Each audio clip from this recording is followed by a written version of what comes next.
Good morning, good afternoon, and good evening. Welcome to the second webinar on the COVID crisis, co-hosted by both the International Journal of Political Economy and the Review of Political Economy. The first webinar was hosted on March 9th and featured, as today's webinar does, articles and authors, scholars that are appearing in both of our journals. This video can be found on ROPE's YouTube page, a link to which can be found in the description below. Combined, this joint effort between our two journals resulted in two symposiums, the first of which appeared in the December 2020 issue of the International Journal of Political Economy, and the second symposium will appear in the July issue of the Review of Political Economy.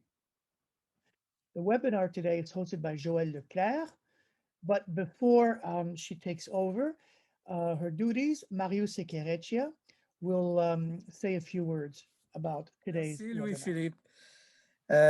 On behalf of the International Journal of Political Economy, it's absolutely a pleasure to have co-sponsored this second webinar here to promote our joint effort to study the COVID-19 crisis in all its facets.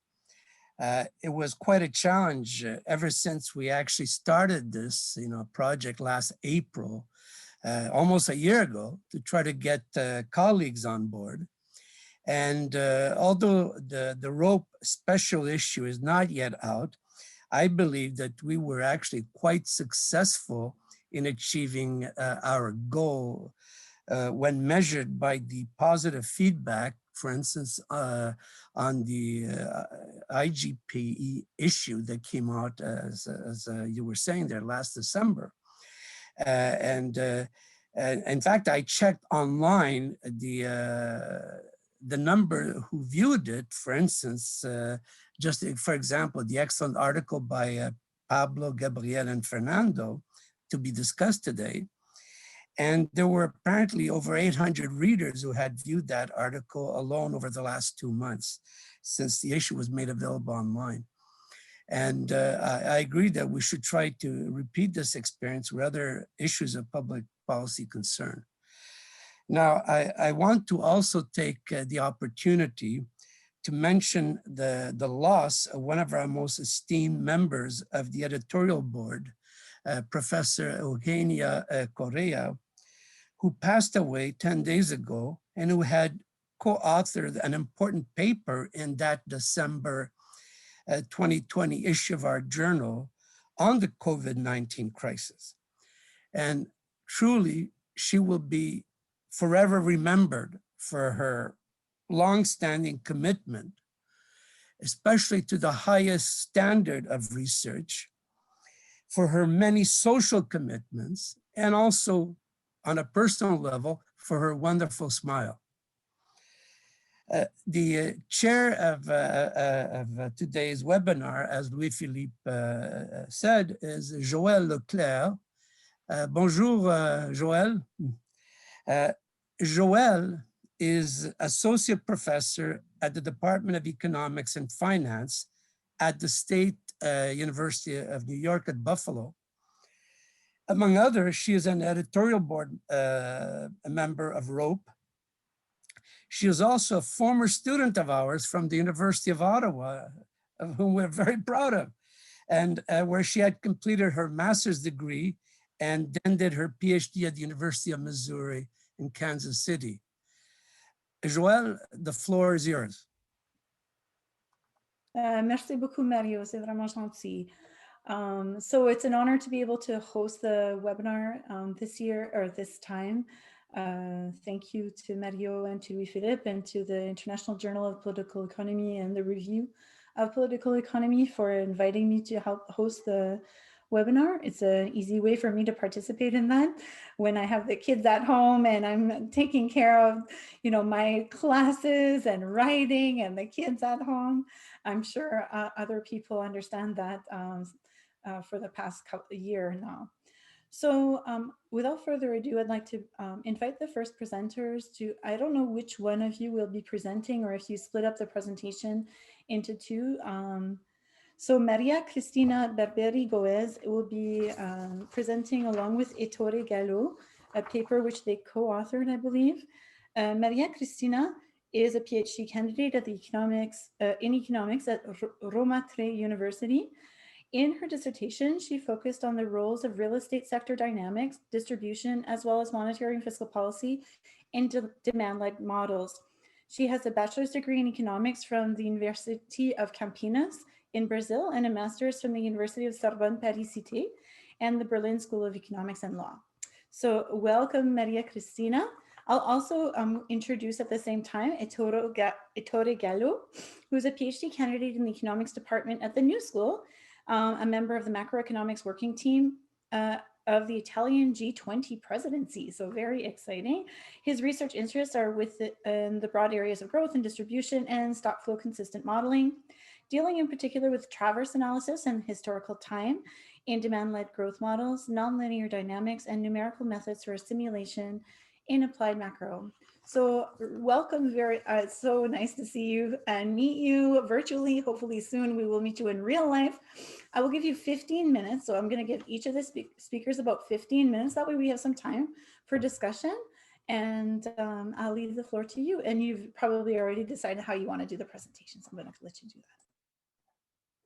Thank you, Joelle, for the very nice introduction. So we decided that I'm gonna start doing the presentation, but then in the part of the questions, obviously, Ettore will intervene.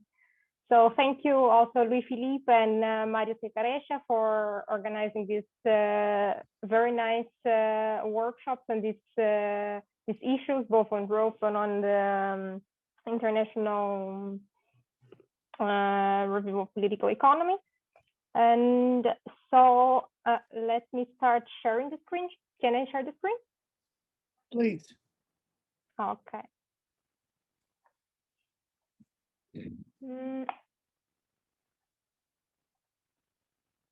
There you go. Do you see it? Yes. Okay, perfect. Let me put on. So today we're going to present a paper that I co-authored with Ettore Gallo, Infection is the Cycle, an analysis of unemployment, output, and economic policies in the COVID-19 pandemic, also focused in the United States, so studying the US case. The issue is already published online on the Review of Political Economy, but as Louis Philippe said earlier, it will be later on published on the edition, I guess, in July, if I'm not mistaken. So here's the outline of our presentation. First, I will do a brief introduction with some background and motivation, our research questions and hypotheses. Then I will do a quick literature review. Then I will present the model, the numerical solution, parameters, simulation of our results, and draw some policy implications and conclusions. So here I bring the recent published report from the OECD, so the economic outlook of March 2021, so it has been just published. It shows that obviously G20 pulled also mainly by the US economy and the huge stimulus policies that have been adopted there are recovering in a faster path than the rest of the world, and also faster than the emerging market economies. But obviously these are predictions, and well, we will see if that will be the case. But anyways, we see that there's an hysteresis effect or level effect in the output growth here. This is from an earlier report from December, I think December 2020, and it's the result of the labor market. So we see that there is a recovery in the middle of 2020 that then slows down because obviously, as we know, the pandemic kept going both in the US and in the rest of the world. So we see that there's a lot there to be recovered still. Here I present a graph that I bring from actually the Track the Recovery website, which was developed by Chetty. That wrote a paper, I think, that was published around mid 2020, last year. And they have this very nice database, and it shows also the different effects among different income levels in the United States. Obviously, low wage earners have lost the most, and then also middle wage earners. As we see, high wage earners mostly already recovered from the previous level, so the level previous to the crisis. So the goal of this short paper was actually to describe in a stylized framework the dynamic feedback between the epidemiological evolution of the COVID-19 pandemic and its effects in the labor market in a broader sense on the macroeconomy in the US. Unlike the majority of the existing literature, we did not wish to discuss here the efficacy and intensity of a variety of non-pharmaceutical measures, so lockdown, stay-at-home orders, and so on and so forth, nor challenge the negative economic effects of such interventions, which are rather obvious to us at the time. Rather, we started by assuming that an increase in COVID-19 positivity rate leads to a subsequent adoption of non-pharmaceutical measures that we call containment measures that go both from the individual level, so individuals that restrain from consuming, going out, going to restaurants, and so on and so forth, but also imposed by governments, causing this downturn in the economy and this increasing shift in unemployment. We built and simulated a stylized two equations dynamical system from a pair of first-order non-linear differential equations that captures the interactions between the COVID-19 rate and the unemployment rate. Here, I will not talk about all the literature review. Maybe I will mention one of the only that discusses the main shocks here, which is Benedict, which is here today with us. But Benedict does, if I remember well, a SEER model, which is the one that's usually used to discuss the spread of the virus. We choose instead to use a Lotka Volterra, so a predator prey model, which captures better different cycles, so many cycles of infections, not just the one until the herd immunity is reached and then the pandemic dies out. You will see. So here is our model. We have a system of two differential equations in two variables. So UT here is the unemployment rate. Then when we calibrate the model, we simply use the official U3 unemployment rate for the United States. IT is the COVID positivity rate. That is the number of new COVID cases divided by the number of tests performed. So we are correcting by the tests performed so that we don't get increase in the pandemic that's not actually real just by the fact that the government is testing more than before. UN is normal rate of unemployment. Here we are just we are not arguing that we agree with the concept of NAIRU and so on, but in our analysis we are favoring actually the interpretation of UN as a degree of involuntary unemployment needed to maintain the power of the balance of power between labor and capital, in line with what Goodwin discussed in 67. And our C and D are contact, recovery, death rate respectively, whereas alpha, rho, and gamma are sensitivity parameters. So alpha, the one that corrects for deviations from the normal employment rate. Rho, it's interaction term between unemployment and positivity rate, and gamma captures the effect of non-pharmaceutical measures, so how these measures are efficient in terms of reducing infection, both from the individual level and the government level, so containment measures in a broader sense. We assume that UT, this I already, I think I anticipated myself, I already said. And well, what we can see from this simple model is that an increase in the positivity rate leads to an increase in the stringency of containment measures, RO, thus producing a ceteris paribus positive change in unemployment rate that is equal to the interaction term. So RO multiplied by the unemployment rate multiplied by the positivity rate.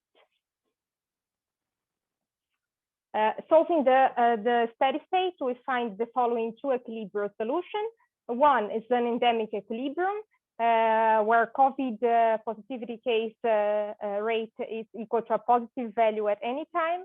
More specifically, this holds true when the condition is met. So recovery rate minus contact rate minus death rate divided by the gamma parameter is bigger than the normal unemployment rate. In that is that the level of unemployment is higher than the level of the normal rate of unemployment. Then there is a second and not very interesting type of equilibrium, which is the shamrock equilibrium, as we call, which is a non-endemic one, where the epidemic dies out. And this requires a very strict condition, which is that gamma is sufficiently strong to make the pandemic die out before it starts to spread. So there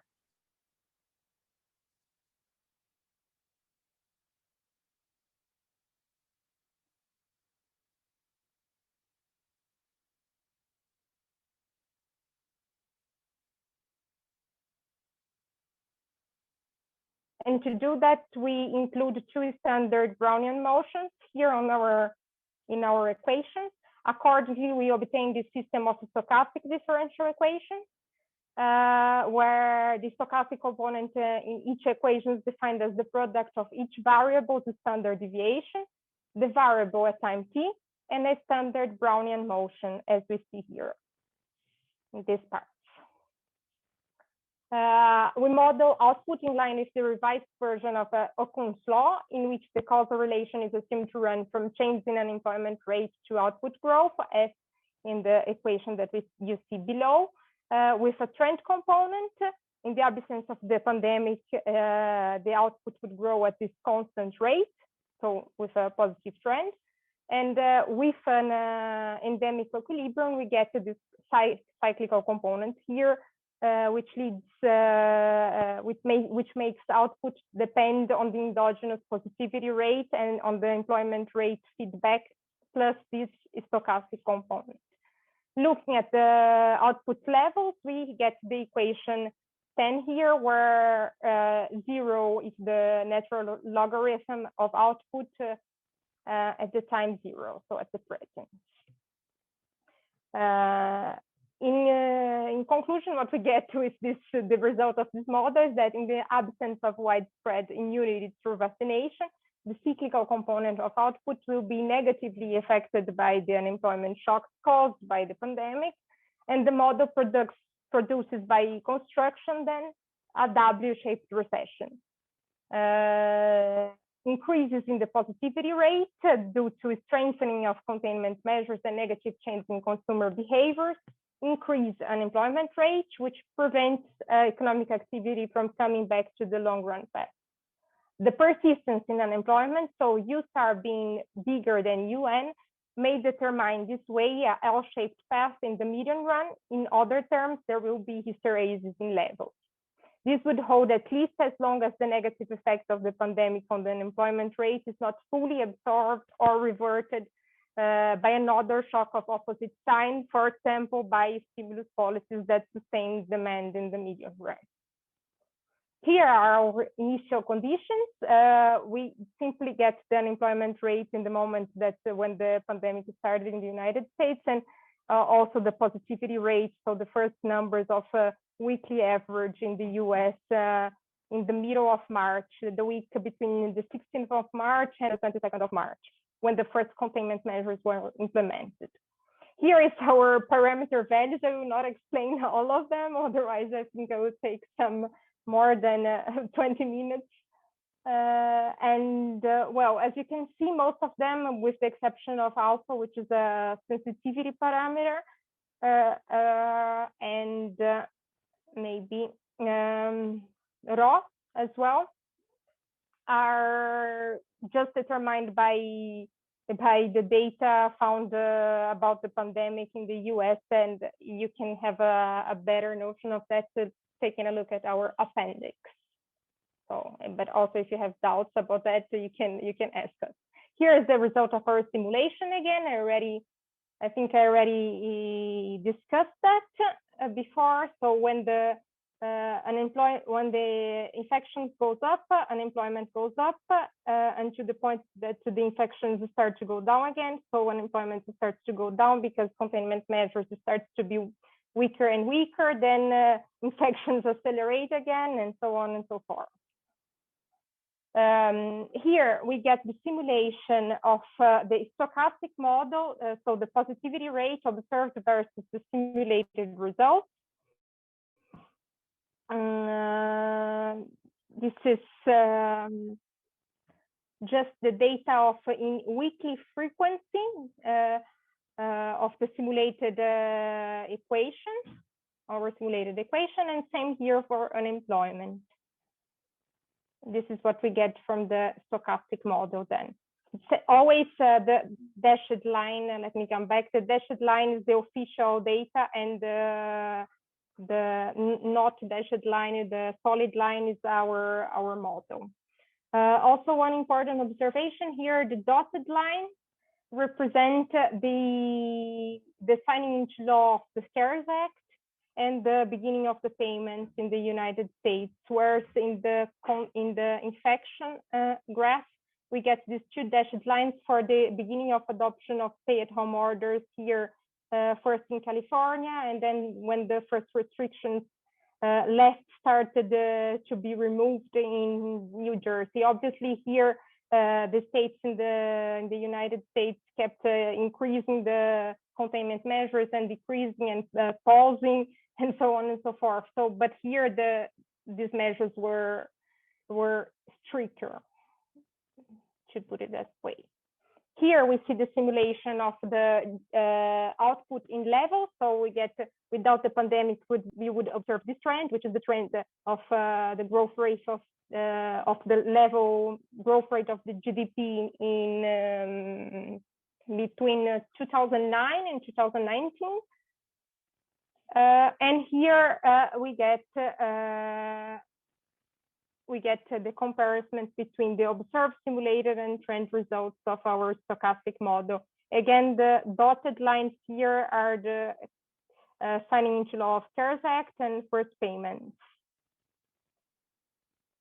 So with this, I think we can move to policy implications. In our work, we have discussed actually the official U3 unemployment rate, but as the ILO discussed in a report in 2020, focusing solely on change in unemployment would be misleading because the inactivity rate would hide important trends and dynamics. Even though in the United States, the inactivity rate of working age population didn't go as bad as unemployment rate. Its increase is very important because of mainly three reasons. First, the US rate was already at historically high levels compared to other advanced economies. So, I mean, it could not go even more up because it was already in a very high level, but still it went up. Higher inactivity rate slows down the economy much more than unemployment rate. So experiences from earlier crises show that activating inactive people is even harder than reemploying the unemployed. And that can be very important also because at the end, this pandemic lasted more than 1 year, and these people are already without a job. So there are a lot of people that are experiencing long-term unemployment already in the United States. And the third reason is because the inactivity rate in the US appears to be more sensible to infection than actual unemployment rate. As you can see, it follows the pattern of the pandemic. So what are the policy implications? First, the extension of the unemployment benefits is crucial. This is already done and has been achieved already. The second, we may see hysteresis caused by the pandemic in output levels in the medium run, as long as the pandemic is not fully neutralized by widespread vaccination. Infections would create a ceiling for recovery, strengthening medium and long run detrimental effects of this crisis.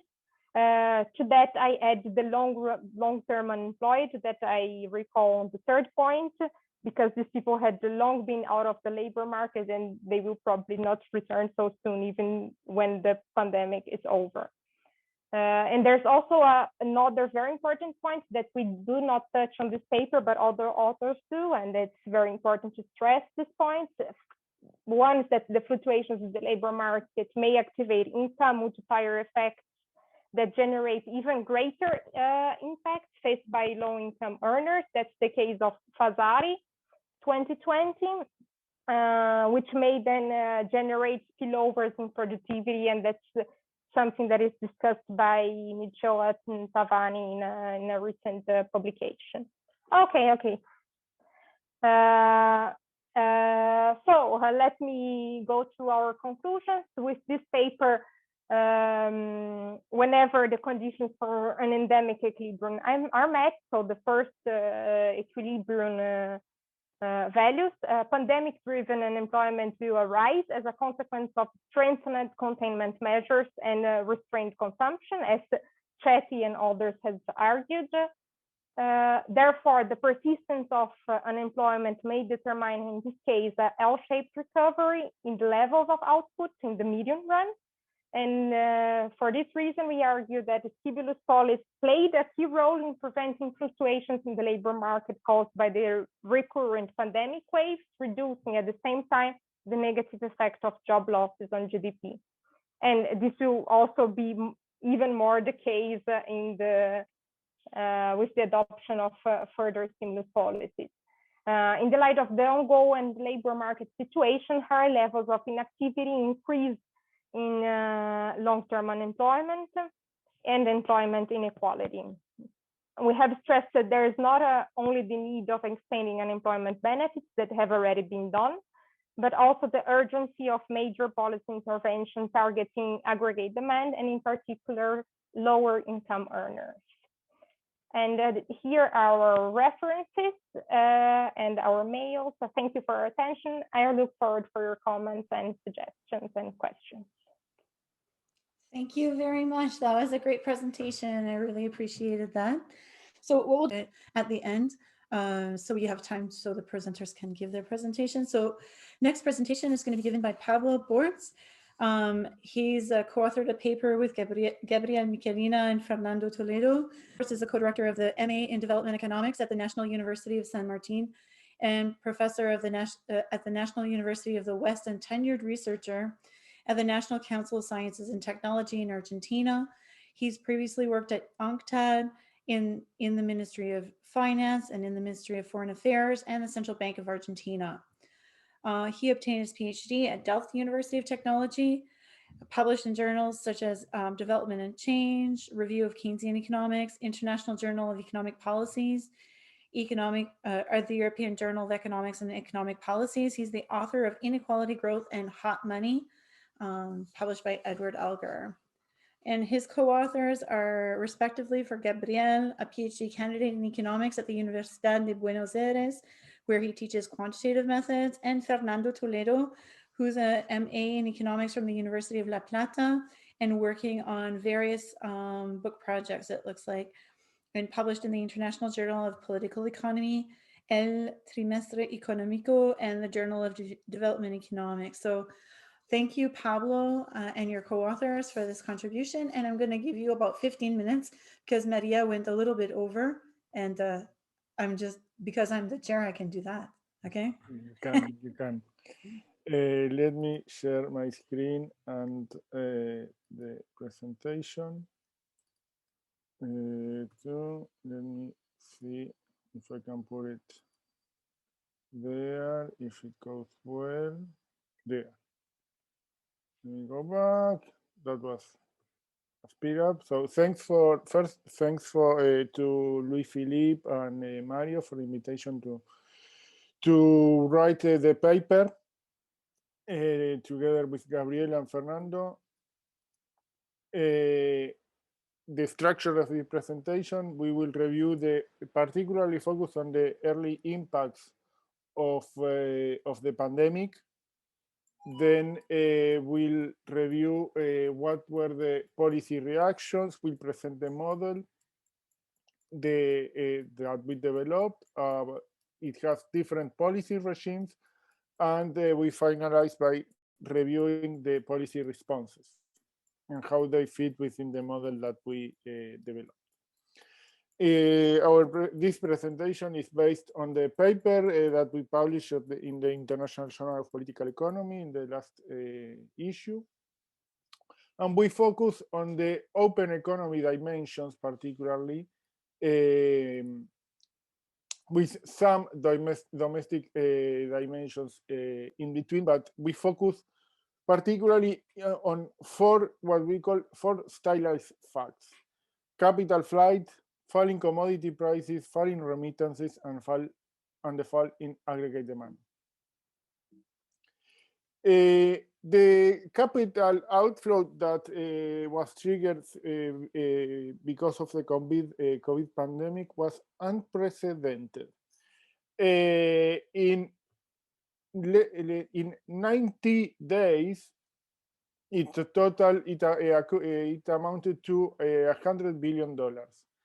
This was faster and larger than the capital outflows from emerging economies that were registered in the taper tantrum episode in 2013, in the global financial crisis of 2008, and in the so-called China scare. I want to thank Jonathan Fortune of the Institute of International Finance for sharing this graph with us.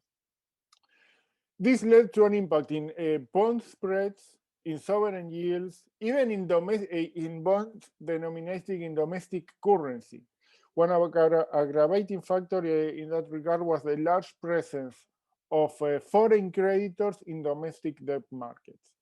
It led to sudden depreciations, which peaked around April 2020, in some cases a bit later, like in Brazil.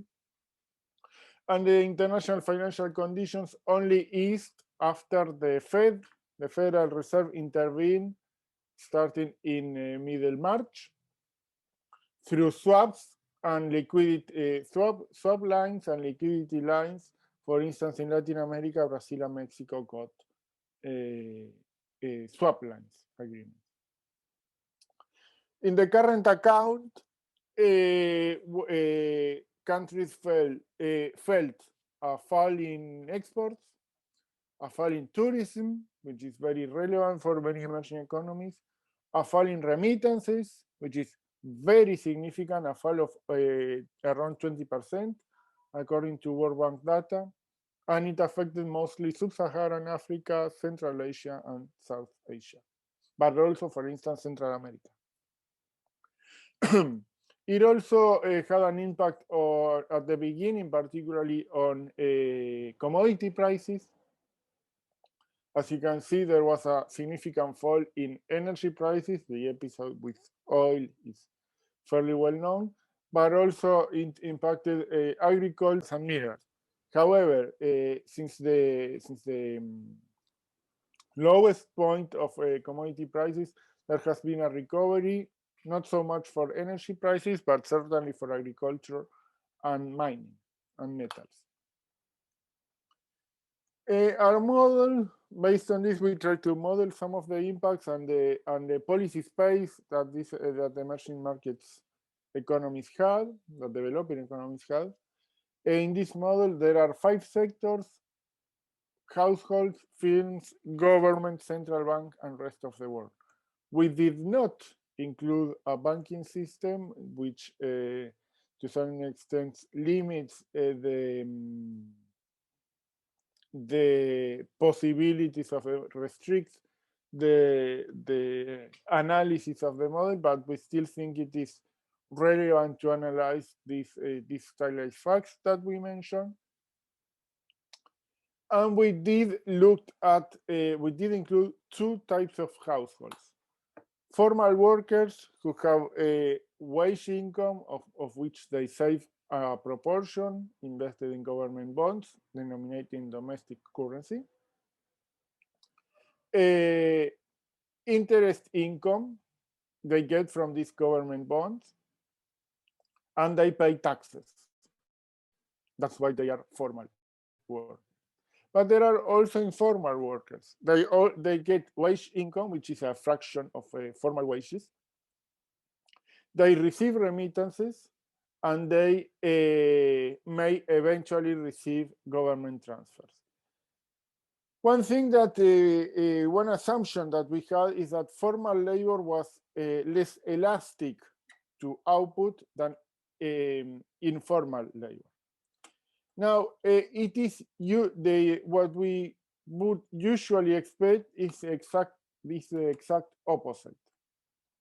In recessions, usually informal labor expands. In COVID, we think it was not the case because of all the transportation restrictions, the shutdown, the difficulty to get to mobilize, to work in the service sector, which has a significant amount of informal workers, construction, tourism, retail. So in that regard, the COVID pandemic was different from a typical, among other regards, other dimensions. One particular difference was this one, that informal labor fell by a lot, and income. The government debt, there are three holders of government debt, as I mentioned, formal workers, the central bank, and foreign creditors. Foreign creditors acquire government bonds denominated in foreign currency, and their demand is driven by global risk perception. Export prices are determined in international markets because they represent mainly commodities.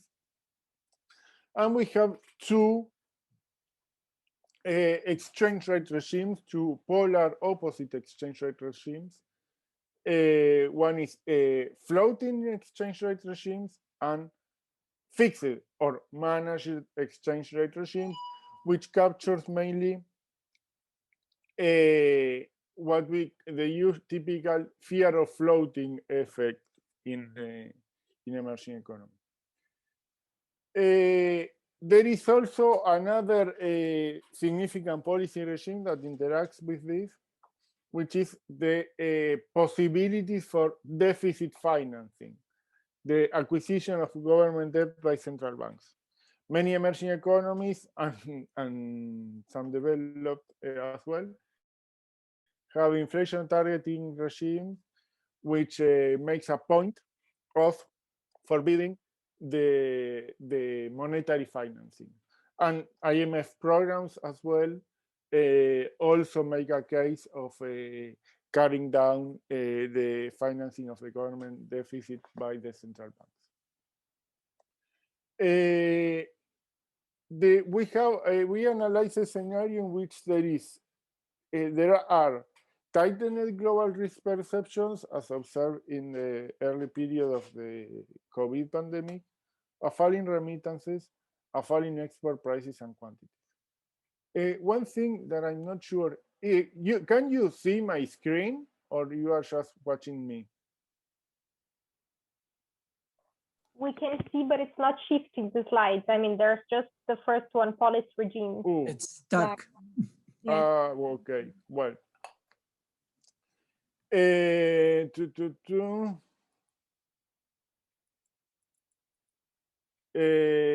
So sorry for that. Next time I will try to see it now. Well, in any case, I hope that I was clear enough. Next week, we're having a webinar on how to use PowerPoint in Zoom. Yeah, the problem is not that I don't know of, is that my PowerPoint doesn't work too well, and it's neither the PDF reader. Anyway, as I say, there are two. We model floating versus fixed exchange rate regime, and the possibility and the not possibility of government financing, of acquisition of government debt by the central bank. So we actually have four possibilities: a fixed exchange rate regime with monetary, let's call it monetary finance, or without, and a flexible exchange rate regime with monetary financing or without. In the first one, fixed exchange rate with the possibility of monetary financing, what we see is when the shock comes, well, there is a current account deficit and there is a fall in reserves. The government has the possibility of, let's say, implementing expansionary counter-cyclical policies, fiscal policies. They can increase the government expenditure, and they can implement transfers to sustain income and employment. So what we should observe, and in many countries we did, is that the fall in income was lower than the fall in output. Measures destined to maintain output, to maintain firms, and to maintain formal workers, not transfers themselves, have more leakages in terms of taxes, in terms of savings, than transfers. So they reduced, they have a smaller impact in output and a larger impact on government financing. As long as there are reserves, the government can keep monetary financing. The government can maintain these expansionary policies. When we forbid the government from in the second regime with fixed exchange rate and forbid a prohibition of monetary financing, the fall in reserves forces the government to go into austerity, to lower imports, and in that, with that sole instrument, to try to contain and diminishes the current account deficit and the loss of reserves. However, given that that capitals will continue to flow out of the country, the only stabilizer is that these capital outflows revert, which requires the easing in global risk perceptions. The third regime, which combines flexible exchange rate with monetary financing, what we observe is, well, there is initially a strong depreciation, which leads to inflation. As I say, commodity prices rise and so increase domestic prices, and a fall in real wages. There is also a fall in remittances as one of the characteristics of this shock. But the devaluation, what it does is to attenuate the impact of falling remittances in domestic value. the government, again, has the possibility of implementing expansionary fiscal policy, but the main problem here is the lack of anchor. There is no anchor. The only anchor which can stop the depreciation is the reversal of global risk perception. Unless reverted, depreciation would continue. And this is an important factor of the model. The fourth regime has a Ask you to with, wrap it up real quick. okay, yeah, has a faster and deeper fall in domestic activity. Let me straight to the policy responses so that I can wrap up and how this accommodates with what I've been telling you about our model. The average size of fiscal packages in emerging markets was half of the fiscal packages in advanced economies. Their size was negative correlated with pre-COVID sovereign yields, sovereign debt ratings, and with changes in credit default swaps. Many countries, many emerging economies started to lift this restriction of monetary financing, but only after the intervention of the Federal Reserve. There was a larger share of funding of loans instead of transfers than in advanced economies. However, there was a huge increase in the coverage of measures. There were up to the month of September, there were 1.7 billion new beneficiaries of social programs. I repeat that because 1.7 billion new beneficiaries. That's a third, almost a third or a quarter of the global population. Capital flight did revert eventually, flew back to emerging economies. However, this happened only after the Fed intervened, and it happened, and we are seeing these days, in a very volatile fashion. Similar thing happened with commodity prices. So what are the two effects that we highlight? The need to rethink the monetary policy regime, to rethink inflation targeting regimes, because they have allowed central, and even the BIS is now sponsoring government central bank intervention in government debt markets in emerging economies, and a rethink of the international financial system, because there has been a lot, and there still is a lot of pressure on emerging economies. There has been a report today by Eurodad, an NGO, which tells about the debt stress in countries in Latin America, in Africa, in Asia are facing. We're hopeful, but we are doubtful that this will come about. So I stop there. I stop sharing. And I think that you can see me now. Sorry for the problem that happened.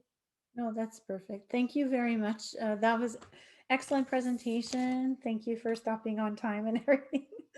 Also, so we'll go directly, if you can save your questions until the end, we'll go directly to your presentation. Malcolm Sawyer, Professor Sawyer is Emeritus Professor of Economics at the University of Leeds in the UK. He was the lead coordinator for the EU-funded €8 million 15-partner 5-year project on financialization, economy, society, and sustainable development. The managing editor of the International Review of Applied Economics for over 30 years and has served on a range of editorial boards, editor of the book series New Directions in Modern Economics, and he also co-edits with Philip Orestes the annual International Papers in Political Economy. He's the author of 12 books, including The Economics of Michael Kalecki, most recently, Can the Euro Survive, published by Polity Press, and currently working on The Power of Finance, Financialization in the Real Economy, to be published by Agenda. He has edited or co-edited over 30 books, published over 140 papers in referee journals, and contributed over 160 book chapters on a wide range of topics, including financialization, the Eurozone, fiscal policies, and alternatives to austerity, money, public-private partnerships, and on Kalecki and Kaleckian economics. So it's a great honor to be able to invite you, Professor Sawyer, to present your paper to us. Okay, thanks very much. Can you see my screen? No, Oh, I can't see it. I just say that I see that it says Malcolm Sawyer started screen sharing, Yeah, but I don't see anything like on the screen. let me stop the share and then start again. Yeah, I was trying to do it too quickly.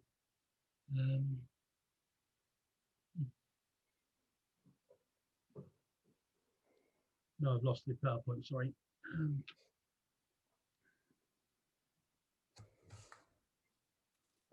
Oh, here we go. Wait. Is it- Yeah, now we see your full screen. So you probably want to go just to the thing that you want to show us. Yeah, make sure it's open. Actually. While you're doing that, I have to share a funny story about when I first met you, or how long ago that was. I was the student of Marc Lavoie and Mario Sequeira at the University of Ottawa, and I was going between my master's degree to my PhD degree, and I was invited to the University of Leeds by Giuseppe Fontana to give a presentation at the postgraduate conference. So I was like an invited guest there, and it was my first my first presentation ever in a huge auditorium. And I presented on what is the job guarantee now, but at the time we called it ELR, the employer of last resort policy. And it was so scary and so crazy. And I was like 22, like over 23 years ago. Very long. It's kind of fun. Now we can see everything. So if you Okay, good. Thanks very much. Thank you for the introduction, and seeing you again after, I think it's quite a few years since I've seen you. And thanks to everyone for organising the this seminar. It so happens that this is, in some sense, a convenient day to be presenting from the UK, because it's the first anniversary of the start of our lockdown, which has been commemorated, celebrated, including a National Day of Reflection, as they call it, to reflect on the last year. And I think this illustrates two features. One is that the government is seeking to deflect attention away from all its failures, and to to sympathise with those who've lost their lives and so forth in the pandemic, but to try to deflect attention away from their many failings, some of which I shall illustrate. And the other is that the beginning of the lockdown came after a period of lots of dither and changes of mind, and quite delays in terms of starting the policies of lockdown and limitations. And one estimate which floats around is that by the delay of a week in declaring the lockdown probably cost 20,000 people their lives, out of now a death total of around about 130, 140,000 due to COVID. So the UK, as I say here, has one of the worst records with regard to COVID-19 pandemic, getting close to the highest death rate per million or whatever, amongst the largest falls in GDP, and the budget deficit in the world. That might be more a positive rather than a negative, whereas that's a much more negative. So there's the initial slow response and denial, though they say they're not quite up to Trump standards. And if you're interested in looking through the failures of response, the hesitation to take the scientific evidence seriously, to some degree the concern over cost of businesses rather than to health, all those sort of areas. There's that book which has just come out, which and in the paper which will be coming out in Rome, I quote those authors, but from their a newspaper article rather than their book. So what I want to look through, if I have, this is going to be fairly rapid. Firstly, to look in terms of the fiscal policy responses and also some associated monetary policies, and to say a little bit about the significance of those policy responses. The other two areas I particularly want to look at is one which I call the public-private interface. That is the relationship between the state and those activities which were put out to private tender, particularly over personal protective equipment and also over the test and trace. And I want to indicate some of the issues which arose there, particularly the extent to which, in effect, they was trying to impose what might be called a sort of neoliberal interpretation of the way in which the state should respond and the failures which came about that. And then thirdly, I'll just say something a little bit about the inequalities of coronavirus. There's now quite a lot of material come out on this, which one can't possibly attempt to summarize. But one could perhaps say that the effect of the coronavirus and the pandemic has been to enhance inequalities, and it has particularly impacted negatively on those who were already in the least favorable conditions, we say. So in one sense, one could probably easily think through what the effects of the virus and the policy responses to it have been in terms of inequalities. But essentially, I think one can summarize it by saying that they've exacerbated those inequalities in general. So I think I won't go through this part in terms of the sort of policy responses. I suspect that one you will be familiar, but in terms of the way these things have fluctuated in your own countries. So the various forms of lockdown, closures of businesses and activities, a series of relaxation of the limitations and then reimposition of them, and also in the case of the UK, and I think this probably applies to quite a lot of countries, is the ways in which the policy responses differed across regions, and in particular in the case of the UK, across the nations, the 4 nations of the UK, and over time. I think the effect on which would come, the sort of impression one gets from this is that in general in the UK there was a slowness to react, that restrictions were probably lifted too soon and imposed not quickly enough.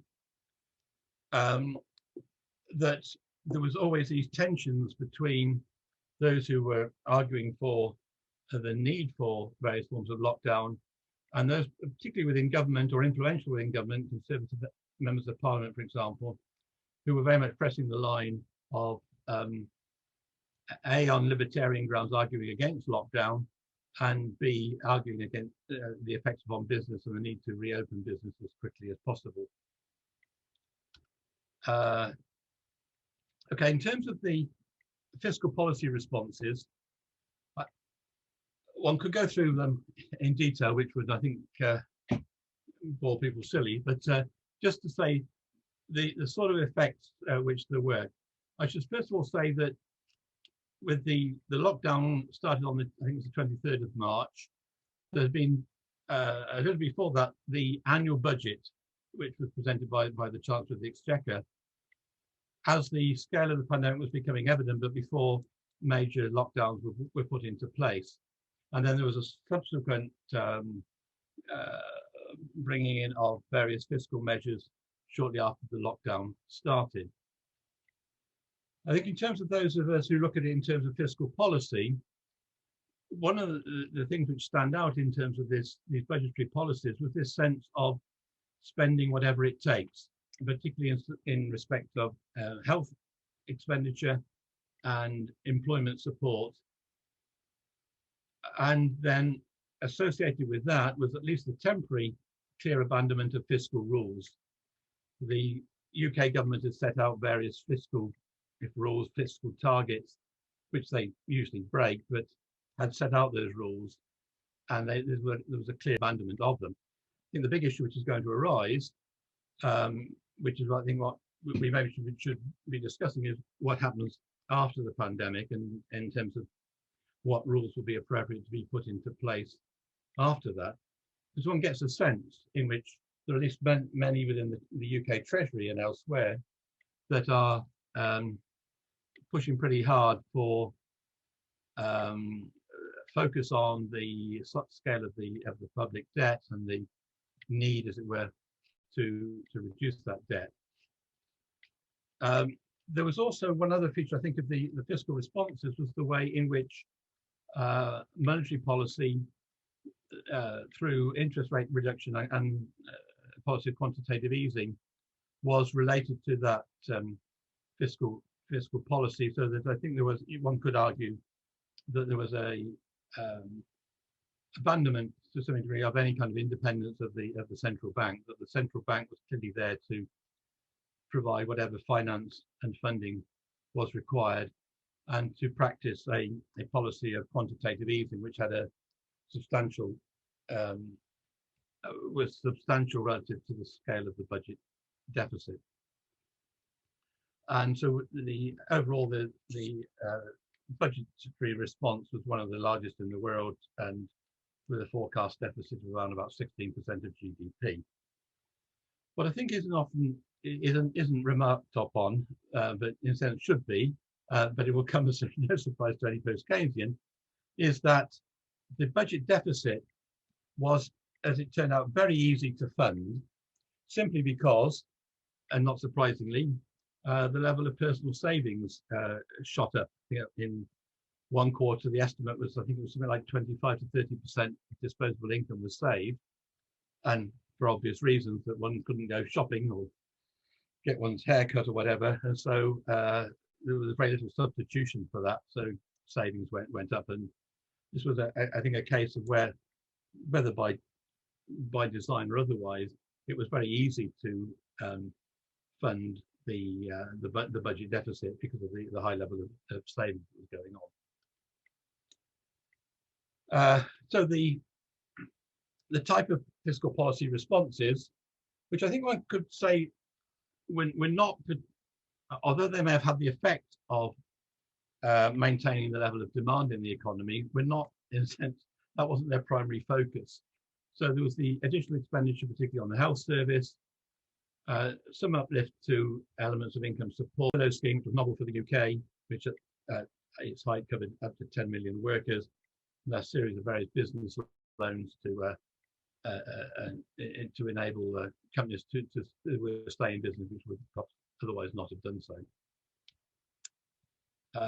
Let me just put that up and then skip it. Like we'll be running out of time otherwise. And this is the scale of the policy responses, roughly speaking, and that's compared with a GDP of something over £2 trillion. So it's around about 15% in total. Now, if we look at I want to then look at what I call the public-private interface. Now, let's say here the UK should have been relatively well placed to respond to the COVID-19 pandemic on the health side. It had a national health service which was free at the point of use, health services which were largely publicly provided and relatively centrally organised. It was also the public health service had experiences of what was called used to be called trace and contact, but now it's test and trace.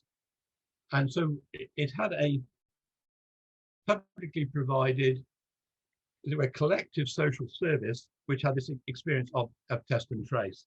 And I think many have seen that the test and trace was a very significant element in the reducing the spread of the disease by this, it says, testing for the virus and then tracing your contacts and contacting the contacts and getting those into isolation and so forth to limit the onward transmission. Now, I would argue one of the significant elements is indicated in this quote from Paul Rogers, who's a professor of peace studies at Bradford University. And this is, in a sense, the way in which the policy responses of the government in this respect interacted with the change of prime minister in July 2019, won a general election in December 2019 on the basis of get Brexit fixed. But as it says here, it brought in a swathe of personal advisors into Downing Street, the place of the prime minister, from a cluster of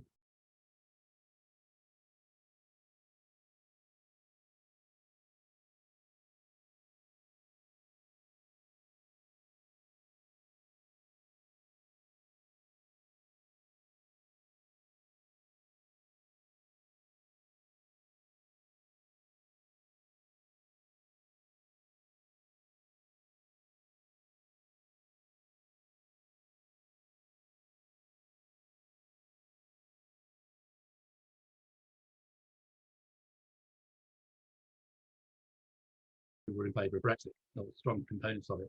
Not obviously complete overlap, but the significance of this is the idea that these free market think tanks were pushing a neoliberal policy agenda, particularly with regard to the UK health service, that would involve various forms of privatisation of the health service.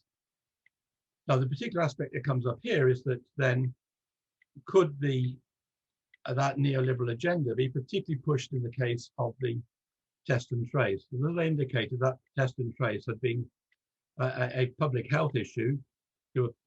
Public health was organised on a local basis, completely within the public sector, and this was then seen, Rogers would argue, I think, as a way of introducing some form of privatisation and market into test and trace by bringing in other institutions, other organisations in order to do this test and tracing.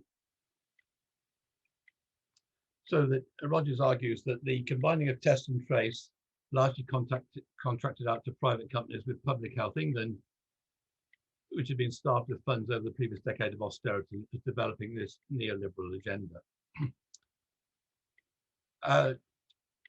Now, I think the history of test and trace is that this is one of the almost monumental failures in the response to the pandemic. It comes at a very high cost, around about 22 billion, which is, I say, there's about 1% of GDP. So that's getting on for what, 10% of expenditure on health services. But what came with it is firstly, many examples of inefficiencies. You get stories of those who were working in test and trace, who were working for half an hour a day sort of thing, or that those who had the extent to which testing could take place was very limited, and so that side of it has. I give some examples in the paper of these inefficiencies. But the other two, I think, are also important, which is the use of contracts and subcontracting. In a sense, inefficiencies which arise from this almost like disintegration of the system, whereby company A gets the contract from the state, company A then subcontracts company B, and B subcontracts C. And so where the responsibilities lie is often far from clear. And the other part was this, as it says here, identity and experience of those receiving the contracts. That runs from their lack of expertise, all sorts of stories of companies that had absolutely no experience of test and trace and were in all sorts of other businesses, or even sometimes not even any business at all had been set up especially for the occasion. And also the extent of political connections. There's quite a number of stories around of those who got the contracts had just coincidentally made certain contributions to the Conservative Party or so forth. Now, there's a somewhat similar story in the case of personal protective equipment, but here I think the story is a little bit different in the sense that this is probably an area where there has to be, or at least it's unlikely that the public sector will provide its own personal protective equipment, and so there's likely to be subcontracting. But just to indicate here that there's been quite a number now of government reports and so forth on this, and this is just happens to be a quote from the New York Times back in December, and the extent to which the contracts were gone to friends and associates of politicians in the Conservative Party and so forth, just quoting what I was indicating earlier on. And this is just a further part of the quote. And there you see some of the examples of those who didn't have prior experience in supplying the medical PPE, including fashion designers, pest controls, and jewelers. And then, as you see, also those involved in tax evasion.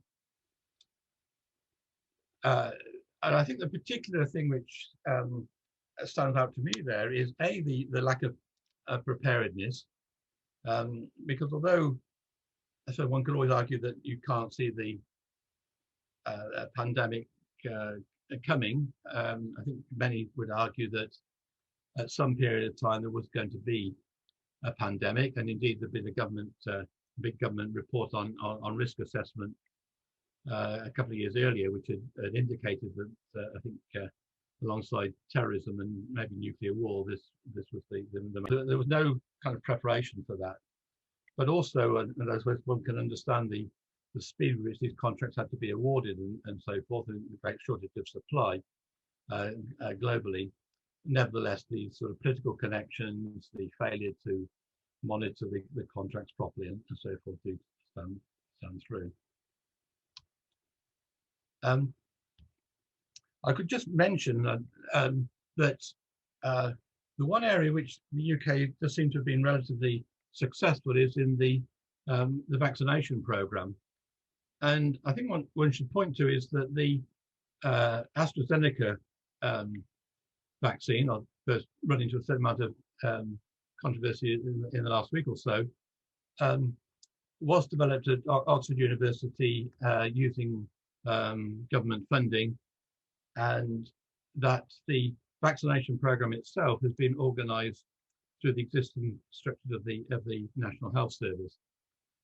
So I think apart from Israel, the UK has one of the highest vaccination records. Well over 50% of adults have now received at least one jab.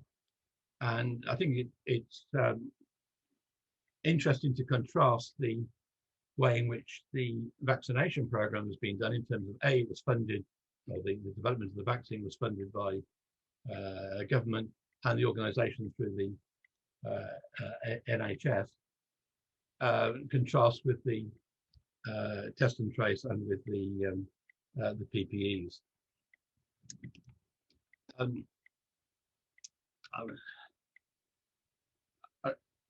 How much time do I have, Joelle? Like 2-3 minutes, if you can. Okay. Thank you. Well, let me just summarize this and then I think if you want at least some of the information on this, you would have to look in my paper, but that in turn summarizes lots of information from elsewhere, or at least gives you references to elsewhere. But just to indicate the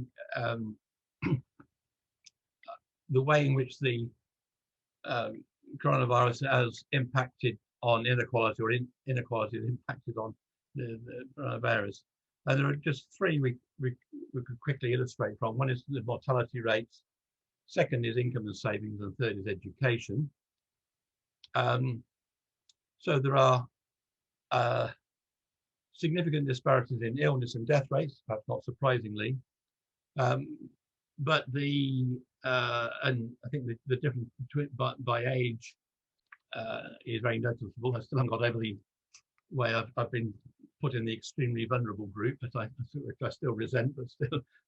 but the disparity between ages is I think, well known and very pronounced, although I think the scale of it is reducing somewhat. But the particular ones are that this one at the bottom of this slide here, the areas of the highest index, areas which have the highest index of multiple deprivation have death rates of the order of 2 to 2.5 times the death rates in the least deprived areas, and also that the inequality, degree of inequality from COVID-19 tends to be somewhat greater than death from all causes. So there's obviously a difference in death rates between areas dependent upon their deprivation, but this has been greater in the case of the COVID-19. There's also evidence, quite a lot of evidence, that the death rate amongst Black, Asian and minority ethnic groups has been larger. Again, the inequality on the whole replicates the sort of differences in mortality rate, except that I think it's been even greater. And just this quote from the Runnymede Trust, that the explanations for these differences do not seem to come from the view that of comorbid diseases or things like that, so that there is this substantial difference in death rates. And I think that even, if I'm rightly, extends to those working in the health service, where members of the BAME group have been much more likely to die of the virus than the white ethnic groups. And then in terms of education, and again, I don't think this would come as any surprise, particularly if you've been involved in any forms of homeschooling or and so forth. And the sorry, I'm on the wrong slide here. This is the effects of, which I'll just put up on the screen there, the effects upon in terms of the earnings distribution and where the differences lie there. There's also differences in savings behaviour, so that the bulk of the savings has been undertaken by the relatively high income groups and not the low income groups. And this is just some indication of the differences in education and the effects upon education. I think many people would see this as perhaps the most, in the end, might be the most long-lasting effect, or one of the long-lasting effects of COVID. And I find some of these differences are really quite stark in terms of the effects upon educational attainment. Okay, I'll stop there because I think I've run out of time, but I think one of the issues there to be discussed is the question of the fiscal policy of the COVID-19 and I think basic post-Keynesian position that don't start going slashing just in order to get the debt ratio down, or the debt levels down. Okay, I will stop there. All right, well, thank you very much. That was a stimulating presentation. So what I'd like to do now is just open it up for questions, and anybody have any questions for either of the speakers? And then if you put your name in the chat, or you just, then I can just call the speakers by name. If you just put your name quickly in the chat, or maybe you don't put your name in the chat because Louis-Philippe's not there to answer the chat. So if you can just tell me that you're interested, like raise your hand, I can probably see you. Okay, Mario, Guillermo, Mario, Guillermo. Anybody else right now have something? Eric? Okay, and I'll just take a look on the other pages here real quick. Anybody have any questions? Just raise your hand really quickly. Okay, maybe we can just start then with Mario. Do you want to start? Yes, well, thank you.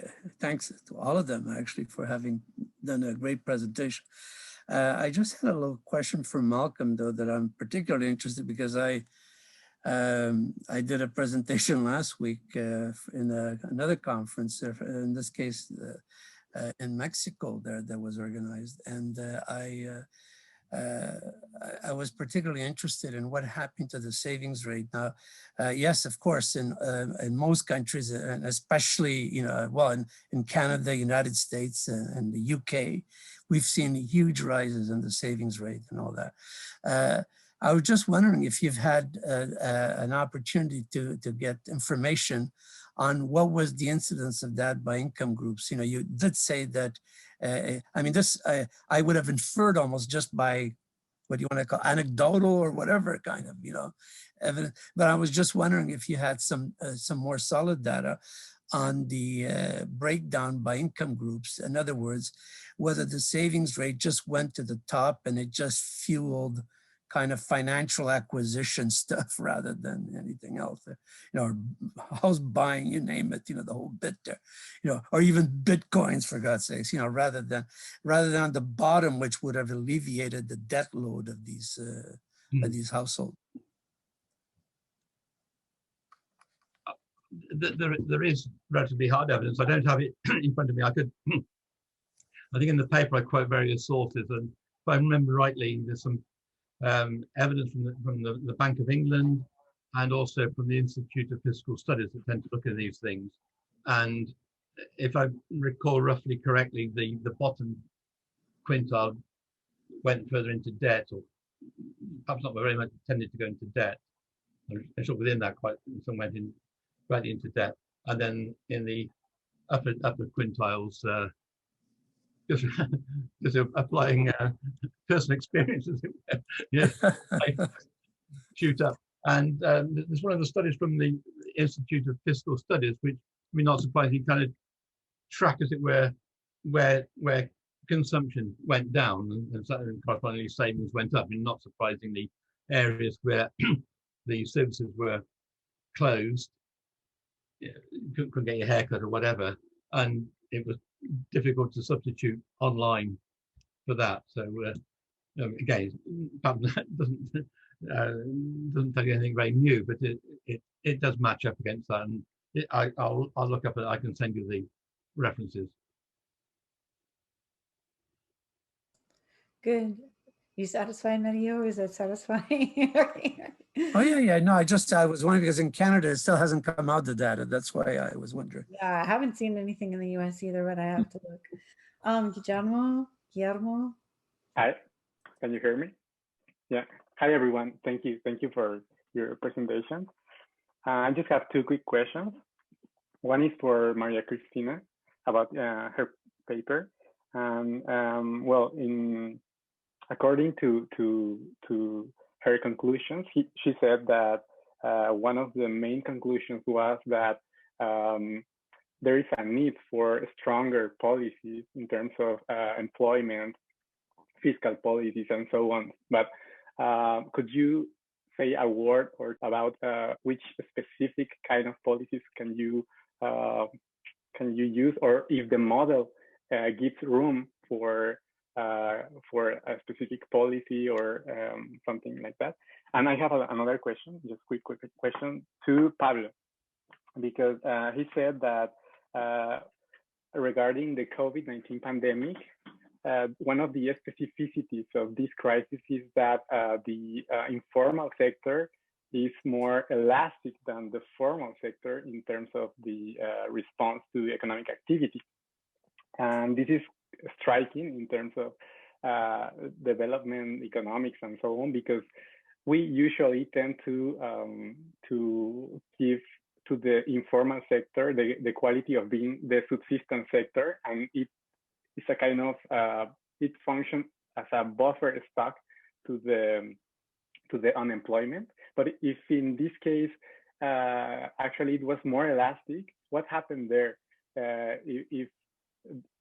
If this was a consequence of government policies, or what could you say about that? Thank you very much, and that's it.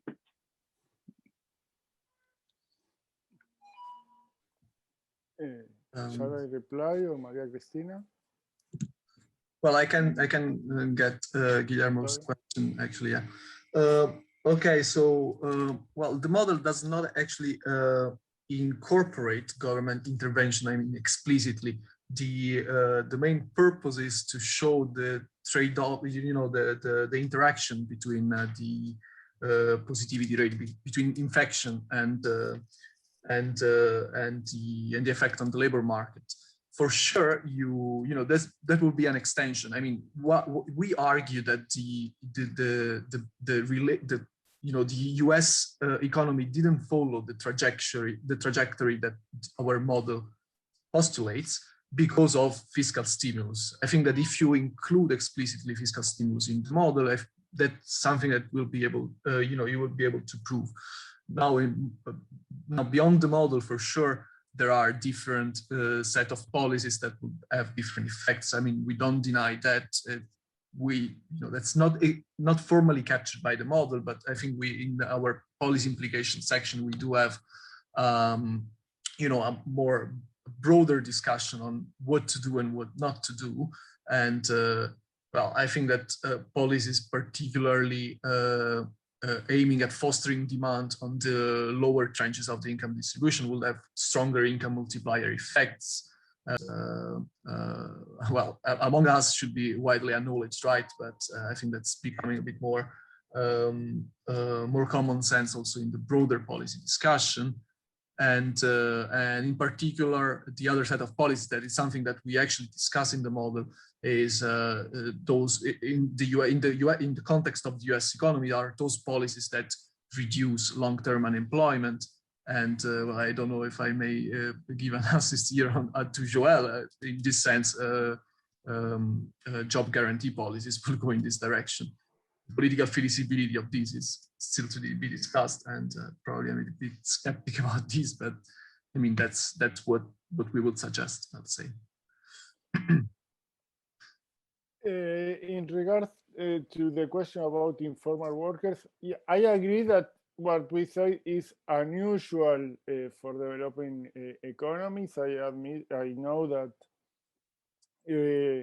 in normal times the informal sector acts as a buffer, but the COVID pandemic hit particularly construction, hit retail, hit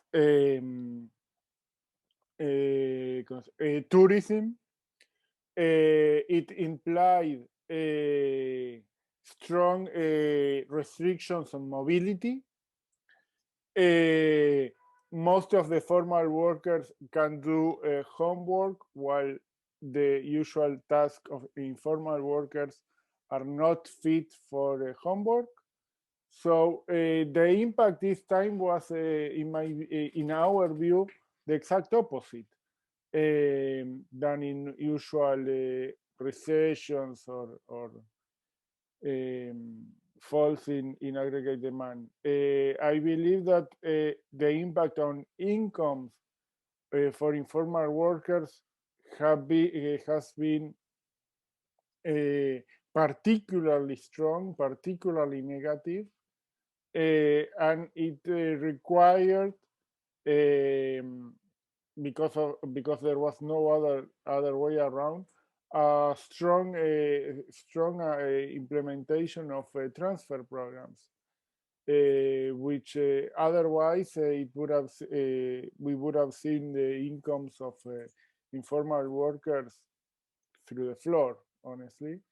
And that's why I mentioned that there were a lot of new beneficiaries, either because of new programs or because of extended coverage, like 25% of global population.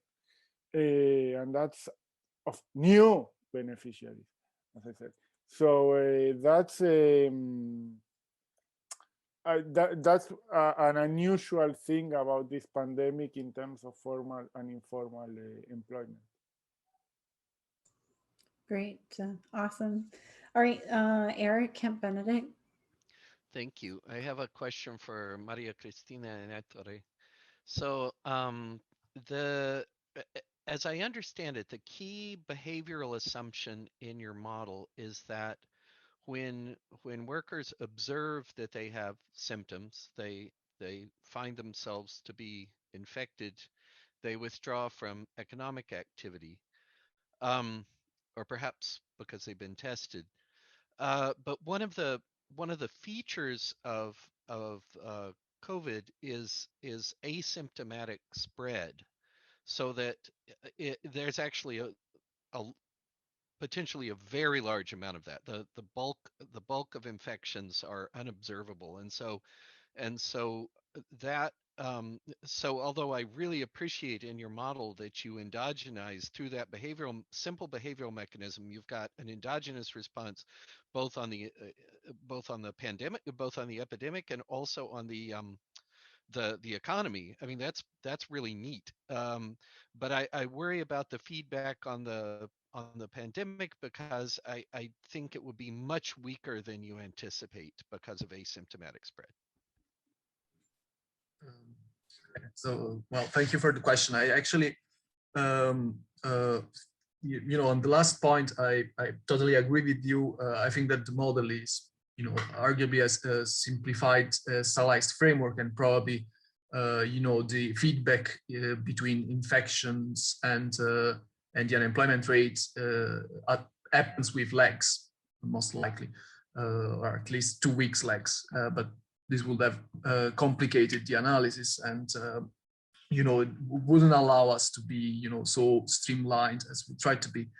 On the first part of the question, I mean, I wouldn't say that there is a behavioral assumption there. I think the model is a very aggregate model. It just captures the idea that when the positivity rate goes up, meaning when we are entering a wave of infections,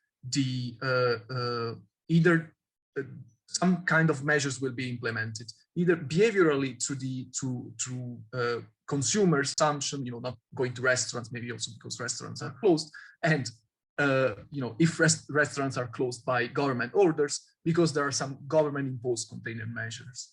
So the adoption of new, either self-imposed or government-imposed containment measures would harm the economy and would harm the labor market more specifically. So this is the key assumption, probably. So I think that's quite, I wouldn't say that this is quite limiting. I think that's we started thinking along these lines in April of last year, and I think unfortunately the development of the pandemic, not only in the US, proved us right to some extent, well, I think that's also let me be a bit more general on these. If coming to the title of this seminar, what have we learned from the crisis? I think that our model provides a kind of a simple way to say that to say something that is under our eyes today in 2021, that if we accept a trade-off between the economy and public health, then we will be deemed to get the worst outcome, rather than if we had prioritize public health right from the beginning. That's it. I'll stop.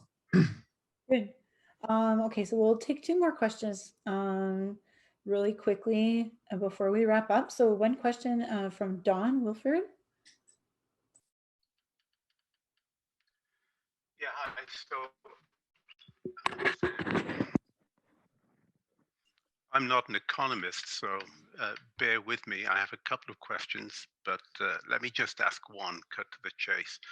So I'm not an economist. I'm speaking to economists. Do I just take it for granted then that we all accept that governments have a role in the economy?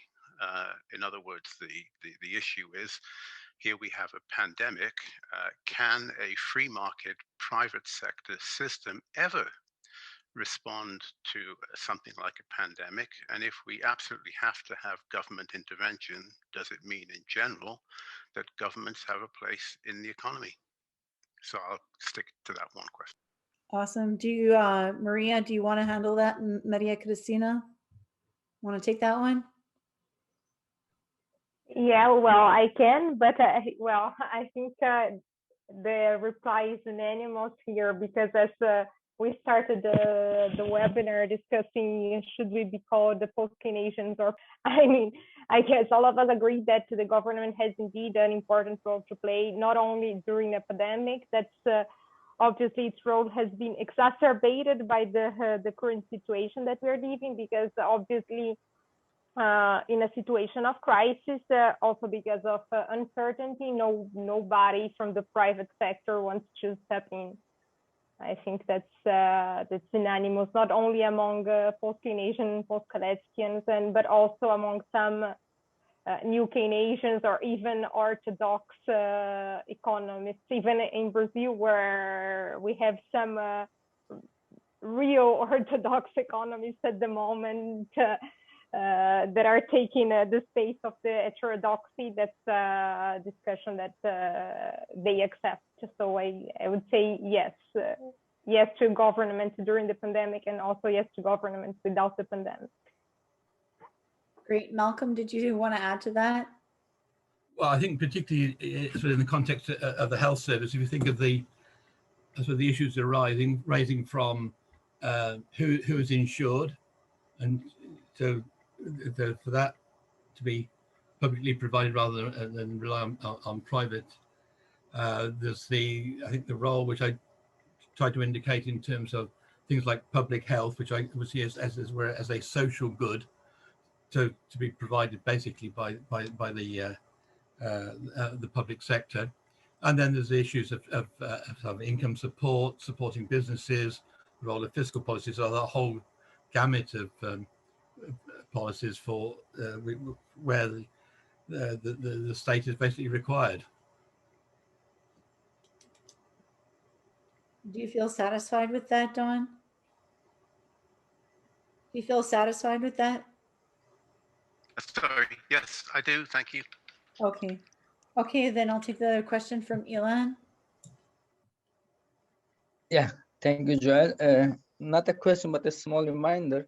I think the pandemic has not only demonstrated the superiority of the fiscal policy over monetary policy, as always argued by us post-Keynesians, but also it has also showed that the finance theory of monetary circuit theory, which says firms do issue equities in order to replenish their reserves in case of a decline in consumption expenditure or an increase in savings. And during the pandemic, I saw that the equity issues has increased by 56%, and we can also rejoice at that and put emphasis on this issue in order to show that our arguments are being, so to say, testified by real experiences. Thank you so much. All right, thank you very much. Yeah, the financial sector is an important component that we haven't really talked about too much today, but thank you. All right, guys, it looks like we have completed this beautiful seminar, and I'll leave it to Louis-Philippe. Thank you very much. Thank you very much, Joelle. Thank you, everyone, for agreeing to participate. I think this was a very good discussion, as always. And before I give the last word to Mario, I want to say two things. Plug in. Today, I just got the very latest issue of Rope with its new cover. So I'm very happy about that cover that I designed, because, I'm not a micromanager at all, not at all. And the second thing is, since no one is commenting on it, I will. Pablo, what a wonderful bookshelf you have behind you. Thank you. Wow. And the way the angle of the camera makes it look like the bookshelf is probably going up another 50 feet. So the last one is very high, so I didn't put bookshelves there, books. But yeah, I'm very proud of my bookshelf. There are quite a number of yours, actually. So well, that was going to be my next question, right? Well, thank you very much. Again, everyone, I will give the last word. A shout out, first of all, to Elon, to Shaliwa, and several others. Thank you for joining. Mario Siqueirecha, you have the last word. Thank you, Luis Philippe, and always a pleasure to see you guys. I mean, to see so many of you there that I know, including one student here, literally, in the case of Guillermo. And I'm very happy that the participants really took the time and effort, to present their stuff, which, in a sense, provides further appetite for those of us who have not read their articles to go and actually, get a hold of them. They're available freely, so in a sense, it's even better, which is, this is why it's so important that you do go look at their stuff. There's a lot more detail than what we got to see. I mean, especially in the case of poor Pablo, we were of his. Sorry for that. I'll send you the presentation by email. No, it's, I was just saying that, we certainly enjoyed it anyways to hear you. So thank you all for this wonderful get together. Really, it was a nice, friendly get together, and good day or a good afternoon, good evening, good night. I don't even know wherever you are right now. Okay, thank you. Bye-bye. Hello, Dominica. Nice to see you all. Bye-bye. Stay safe. Bonjour, Salwa. Je te vois avec tes enfants. I see you with your kids. I put mine upstairs. I gotta go. People only they would stay somewhere else. I know, mine, they're so good today. Okay, bye, guys. Bye. Bye, everyone.